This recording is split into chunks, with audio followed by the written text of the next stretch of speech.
Avis vascular center మన దేశంలోనే the best varicose vein hospital. నమస్తే, welcome back to iDream media. నేను మీ ఝాన్సీ. ప్రస్తుతం మనతో గ్యాస్ట్రో సర్జన్ డాక్టర్ శ్రీమన్నారాయణ గారు ఉన్నారు ఫ్రమ్ మెడికవర్ హాస్పిటల్ నుంచి.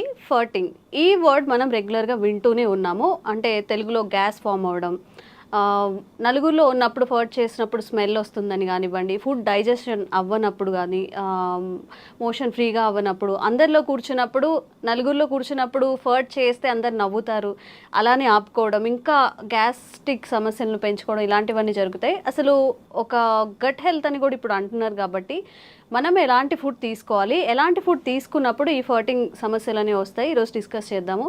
నమస్తే సార్. సార్, జనరల్గా ఒక క్వశ్చన్ తీసుకోవడానికి కూడా అంటే ఇబ్బందిగా ఫీల్ అవుతూ ఉంటాము, తెలుగులో కానీ ఇంగ్లీష్లో కానీ. మరి నలుగురిలో ఉన్నప్పుడు ఇట్లా బాంబులు వేస్తున్నారు అంటారు, కొంతమంది సౌండ్తో చేస్తుంటారు, కొంతమంది సైలెంట్గా పబ్లిక్లో ఉన్నప్పుడు బాధపడుతూ ఉంటారు. ప్రధాన కారణం ఏంటి ఈ గ్యాస్ట్రిక్ ఫామ్ అవ్వడానికి, ఇలా బ్యాడ్ స్మెల్తో ఇట్లా ఫర్ట్ చేయడానికి? యాక్చువల్లీ అండి, మన హ్యూమన్ బీయింగ్స్లో ఉన్న మెయిన్ ప్రాబ్లం ఏంటంటే మనం జనరల్గా చేయాల్సిన దాన్ని కూడా అబ్నార్మల్గా ఫీల్ అవుతాం అనమాట. లైక్ నేను చిన్నప్పుడు ఎలా ఉంటుందంటే, పీరియడ్స్ వచ్చింది అనుకోండి, లేడీస్ అందరూ బయట వేరే చోట హౌస్ నుంచి బయటకు వెళ్ళి పడుకోవడము, దేవుడి గదికి రాకపోవడము, అది జనరల్ ప్రాసెస్. యాక్చువల్గా యూరిన్కి ఎలా వెళ్తాము, మోషన్కి ఎలా వెళ్తాము అనేది, స్వెట్టింగ్కి ఎలా వెళ్తాము, సేమ్ అంతే పీరియడ్స్ కూడా వెళ్ళటం అనేది కామన్. అట్లాగే ఈ ఫార్టింగ్ ఏంటి అంటే, మీరు సర్జరీ అయిపోయిన తర్వాత, సపోజ్ నేను గ్యాస్ట్రో సర్జన్, సర్జరీ అయిపోయిన తర్వాత నేను పేషెంట్ని అడిగే ఫస్ట్ క్వశ్చనే, బాబు కింద నుంచి గ్యాస్ పోతుందా అంటే. అంత ఇంపార్టెంట్ యాక్చువల్గా. కానీ అదే గ్యాస్ మనం అందరూ పబ్లిక్లో ఉన్నప్పుడు అయితే కింద నుంచి పాస్ చేస్తే, మనం పాస్ చేయడానికి ఇబ్బంది పడతాము, మనం ఏదో పెద్ద తప్పు చేసేసినట్టు ఎదుటిన్న అతను కూడా నవ్వడం మొదలు పెడతారు. ప్రాబ్లం ఏంటంటే, ఎదుటిన్నాడు నవ్వటం మొదలుపెట్టినప్పుడే మనం షైగా ఫీల్ అవుతాం.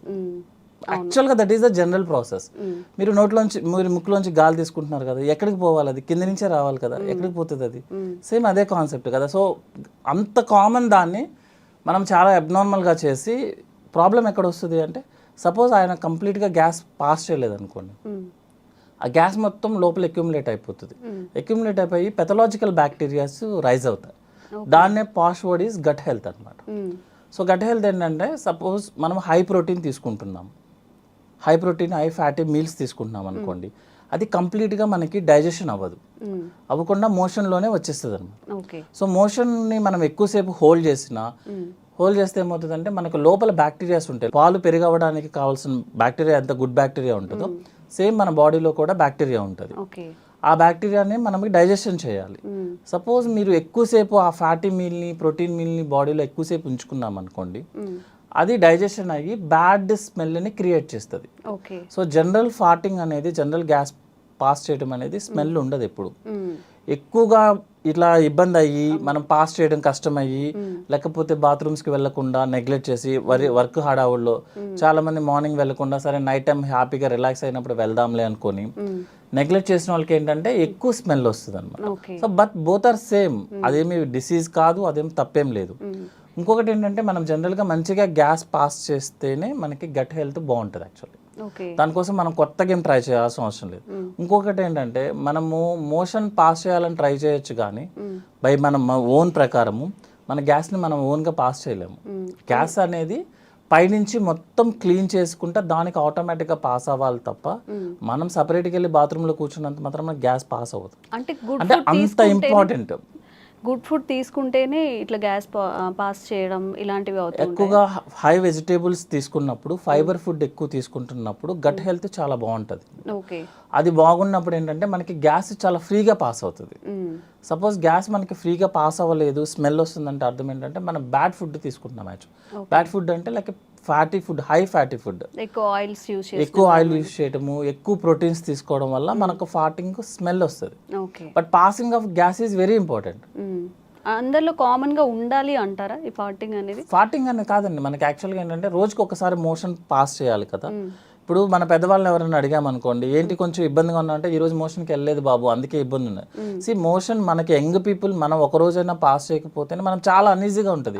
మీరు ఎంత ఫుడ్ తినండి, ఎంత పెద్ద కంపెనీస్లో ఉండండి, అయినా సరే మీకు మార్నింగ్ వెళ్ళలేదు అనుకోండి, యూ ఫీల్ లైక్ అసలు మీరు ఇబ్బంది ఉన్నట్టు అనమాట. అంటే మీరు ఉన్నట్టే ఫీలింగ్ రాదు, ఆకలి వేయదు. మోషనే అంత ఫీలింగ్ ఉంటే గ్యాస్ పాస్ చేయడం అనేది ఇంకా very important actually. So gas కింద నుంచి పాస్ చేయడం అనేది చాలా ఇంపార్టెంట్, దాన్ని అవాయిడ్ చేయాల్సిన అవసరం లేదు.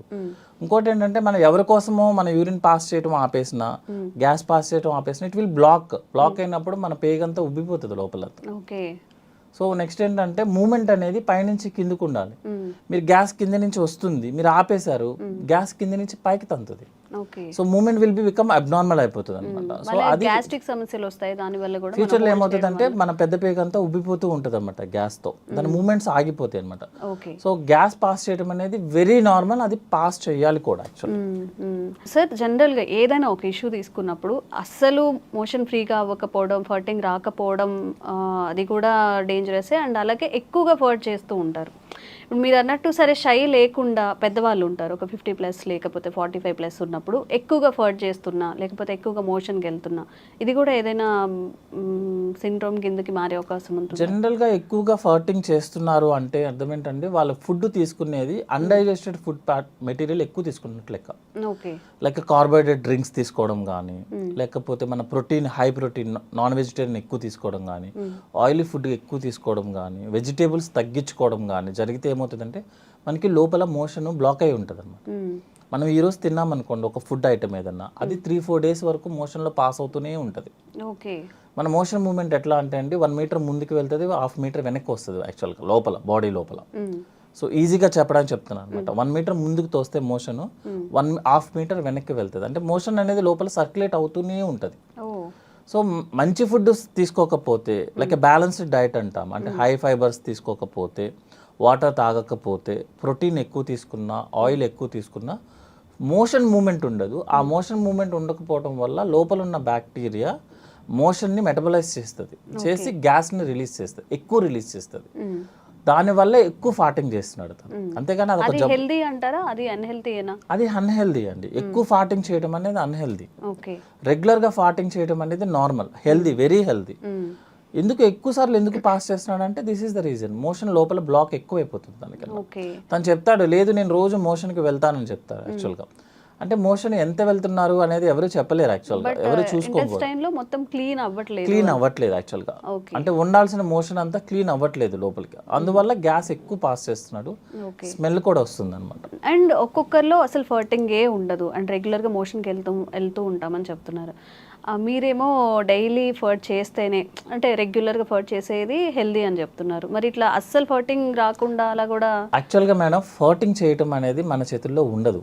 ఫుడ్ అంటారా? కాదు, అంటే ఇక్కడ ఏంటంటే కింద నుంచి గ్యాస్ పోవడం అనేది మన చేతుల్లో ఉండదు. పైనుంచి ఇంటెస్టైన్ గ్యాస్ని మూమెంట్ కిందకి తీసుకొస్తేనే మనకి గ్యాస్ వస్తుంది. మీకు 40-50% పేషెంట్స్ వాళ్ళకి గ్యాస్ పాస్ చేయడం అంటే కూడా తెలియదు వాళ్ళకి. యాక్చువల్లీ వెళ్తూ ఉంటుంది, వాళ్ళకి తెలియదు. అదొకటి అంటే మోషన్ అందరూ కాన్సన్ట్రేట్ చేసేది ఏంటి, మోషన్ పాస్ చేసామా లేదా అని చూస్తారు యాక్చువల్గా. సో మనం పేషెంట్స్ వాళ్ళని క్లియర్గా అడిగామనుకోండి, ఏమన్నా మీరు కింద నుంచి గ్యాస్ పాస్ చేస్తున్నారు అనుకుని షై ఫీలింగ్తో కూడా లేదండి మాకు అలాంటివి తెలియదండి అని అంటారు. యాక్చువల్గా గ్యాస్ పాస్ అవుతూనే ఉంటుంది, అది మనం నోటీస్ చేయమంతే. ఎప్పుడు నోటీస్ చేస్తామంటే స్మెల్ వచ్చినప్పుడు, సౌండ్ వచ్చినప్పుడు యాక్చువల్గా మనం నోటీస్ చేసేది. స్మెల్ ఎక్కువ వచ్చినా, సౌండ్ ఎక్కువ వచ్చినా, ఇంకొకటి చెప్పమంటారా, మోషన్ స్మెల్ ఎక్కువ వచ్చినా కూడా ప్రాబ్లం యాక్చువల్గా. జనరల్గా చూసుకుంటే 70-80% వాళ్ళకి మోషన్ అంత స్మెల్ రాదు, కొంతమందికి మరీ చాలా ఎక్కువ స్మెల్ వస్తుంది. అర్థం ఏంటంటే లోపల మోషన్ స్టక్ అవుతుంది, అంటే రెగ్యులర్గా పాస్ అవ్వాల్సిన మోషన్ పాస్ అవ్వట్లేదు అని అర్థం. 2-3 days అలా ఉండిపోవడం వల్ల ఎక్కువ స్మెల్ వస్తుంది అనమాట. సో గ్యాస్ పాస్ చేయడం అనేది హెల్దీ, కానీ ఎక్కువ ఫార్ట్ చేయడం అనేది, ఎక్కువ స్మెల్ రావడం అనేది అన్హెల్దీ. అంటే మోషన్ బ్లాక్ అవుతుంది, అంతకుమించి వేరే ప్రాబ్లం ఏం కాదు. ఓకే. అండ్ యావరేజ్గా పర్ డేకి ఎన్నిసార్లు మోషన్కి వెళ్తే మంచిది? కొంతమంది పదే తిన్న వెంటనే ఇమీడియట్గా టిఫిన్ చేసినా, అసలు ఏమైనా తిన్నా కానీ వెంటనే మోషన్కి వెళ్ళిపోతూ ఉంటారు. ఇది కరెక్టే అంటారు? ఇది మంచిదేనా? అసలు పర్ డేకి ఎన్నిసార్లు మోషన్ అయితే మంచిది అంటారు? జనరల్గా అండి మా దాంట్లో ఫార్ములా టైప్లో ఉంటాయి అనమాట. యాక్చువల్ డెఫినేషన్ ఆఫ్ కాన్స్టిపేషన్ అన్న వర్డ్ యూజ్ చేస్తే రోజుకి ఒకసారి, లేకపోతే మినిమం 2 daysకి ఒకసారి, దట్ ఈస్ నార్మల్. ఓకే. అంటే వారంలో 3 times మోషన్ పాస్ చేయడం అనేది నార్మల్. ఒక్కసారి అలా కాకుండా కొంతమంది పేషెంట్స్ ఏంటంటే మోర్ దాన్ 2 days కనుక టైం తీసుకున్నా, లేకపోతే మోషన్ పాస్ చేయడానికి మోర్ దాన్ 5 minutes టైం తీసుకున్నా, దట్ ఈస్ కాన్స్టిపేషన్. అంతే తప్పించి రోజు వెళ్ళాల్సిన అవసరం లేదు. ఎవ్రీ ఆల్టర్నేట్ డే వెళ్ళినా దట్ ఈస్ నార్మల్గా మనం రెగ్యులర్గా చూసుకునే లెక్క అయితే.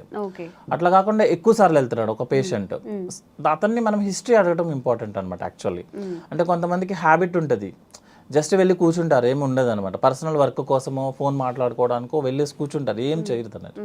కొంతమంది డిసీజ్ ప్రాబ్లం ఉన్న వాళ్ళు ఏంటంటే IBS అంటాము, ఇరిటబుల్ బవల్ సిండ్రోమ్. వాళ్ళు ఏం చేస్తారంటే అన్నం ప్లేట్ తినంగానే ప్లేట్ అక్కడ పడేసి పరిగెత్తుతారు. చాలా మందిని చూస్తున్నారు. అదేంటంటే మీకు చిన్నప్పుడు గుర్తుంటే పిల్లలకి పాలు పట్టంగానే మోషన్ పాస్ చేస్తారు, దాన్ని గ్యాస్ట్రోకోలిక్ రిఫ్లెక్స్ అంటారు యాక్చువల్ అనమాట. సో ఆ రిఫ్లెక్స్ మనం స్ట్రెస్లో ఉన్నా, ఎక్కువ వర్క్ టెన్షన్లో ఉన్నా, లేకపోతే సైకాట్రిక్ ప్రాబ్లమ్స్ ఉన్నా, ఎక్కువ వర్క్ స్ట్రెస్ అనమాట యాక్చువల్గా. దిస్ వైట్ కాలర్ ఎంప్లాయీస్ ఉంటారు కదా, కనిపించిన స్ట్రెస్ ఉంటుంది, బయటికి సూటుబూటు ఉంటాము, బట్ మైండ్ అంతా స్ట్రెస్లోనే ఉంటారు, వాళ్ళకి ఎక్కువ వస్తుంది అనమాట. వాళ్ళు ఏంటంటే ఫిజికల్ యాక్టివిటీ తక్కువ, బ్రెయిన్ యాక్టివిటీ ఎక్కువ. సో ఏమవుతుందంటే బ్రెయిన్ యాక్టివ్గా ఉన్నప్పుడు మీరు ఫుడ్ తినగానే అప్లోడ్ చేస్తున్నాము, డౌన్లోడ్ చేయాల్సిందే. సో ప్లేట్ అక్కడ పెట్టేసి పరిగెత్తుతారు, వెళ్ళేసి ఎంటీ చేసి మళ్ళీ బాత్రూమ్కి మళ్ళీ 10 minutesలో పరిగెత్తుతారు. అది IBS ప్రాబ్లం యాక్చువల్గా. ఇంకోటి ఏంటంటే వాళ్ళకి కోలికి పెయిన్ ఉంటుంది, అంటే స్టమక్లో నొప్పి ఉంటుంది యాక్చువల్గా. ఆ నొప్పి వెళ్ళి ఎంటీ చేస్తేనే ఆ నొప్పి తగ్గుతుంది.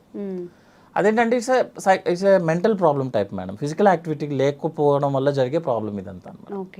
దాన్ని IBS అంటాము. యాక్చువల్గా జనరల్గా IBSకి ఏం ట్రీట్మెంట్ అంటే రీజన్ ఏంటి, స్ట్రెస్. అది తగ్గించుకుంటే ఆటోమేటిక్గా IBS తగ్గుతుంది. అది తగ్గకపోతే మీరు ఎన్ని మెడిసిన్స్ వాడండి, ఎన్ని కొలనోస్కోపీలు చేయించుకోండి, మీరు ఏమైనా చేయండి, సైకాట్రిస్ట్ దగ్గరికి వెళ్ళి ఎంత ఖర్చు పెట్టండి, మీకు ఆ ప్రాబ్లం తగ్గదు. ఎందుకంటే ప్రాబ్లం వచ్చింది దేనివల్ల, మెంటల్ యాక్టివిటీ, స్ట్రెస్ ఎక్కువ అవడం వల్ల. మీరు అది తగ్గించుకోకపోతే ఈ ప్రాబ్లం తగ్గదు. మీరు చాలా మంది చెప్తారు ఇన్ని కొలనోస్కోపీలు చేసాం సార్ ఏమీ కనిపించలేదంటే, ఏమీ కనిపించదు. దానివల్ల కొన్ని కండిషన్స్ ఉంటాయండి యాక్చువల్గా. టెస్టుల్లో ఏవి కనిపించకపోతేనే దాన్ని ఆ ప్రాబ్లం అంటారు. మీకు టెస్టులన్నీ నార్మల్ వస్తాయి కానీ పేషెంట్కి IBS. అదే IBS అంటే ఏంటంటే టెస్టులన్నీ నార్మల్ వస్తే పేషెంట్ కంప్లైంట్ చెప్తాడు, that is irritable bowel problem. Okay. And ఇప్పుడు మన గట్లో అలా మీరు అన్న 2-3 days స్టోర్ అవ్వకుండా ఏ రోజుకి ఆ రోజు మోషన్ పాస్ అవ్వాలి అంటే అట్లీస్ట్ ఫుడ్లో కానీ వాటర్లో కానీ ఎలాంటి చేంజెస్ చేసుకుంటే? జనరల్గా 3 to 4 liters వాటర్ తీసుకోవాలండి. 30 minutes వాకింగ్ చేయాలి యాక్చువల్గా, ఫిజికల్ యాక్టివిటీ చేయాలి వాకింగ్ లాగా. వాకింగ్ అంటే ఫోన్ పట్టుకొని కాదు, మనం వాకింగ్ చేసుకుంటే బెటర్, పీస్ఫుల్గా అన్ని ఫీల్ అవుతూ నడుస్తున్నామని అని ఒకే పేస్లో చేసుకుంటా వాకింగ్ చేయాలి. చాలా మంది ఏం చేస్తారంటే 10 minutes చేసి 10 minutes రిలాక్స్ అయ్యి 10 minutes అట్లా కాదు, కంటిన్యూస్ 30 minutes వాకింగ్ చేయాలి, 3 to 4 liters వాటర్ తీసుకోవాలి. నెక్స్ట్ ఏంటంటే మన బ్యాలెన్స్డ్ డైట్ అంటాము, అంటే 60% కార్బోహైడ్రేట్స్ ఉండాలి, 20% ఫ్యాట్ ఉండాలి, 20% ప్రోటీన్ ఉండాలి. కార్బోహైడ్రేట్స్లో మోర్ ఏంటంటే వెజిటేబుల్స్ ఉండాలి యాక్చువల్గా, more fibre diet, you will pass by motion normally.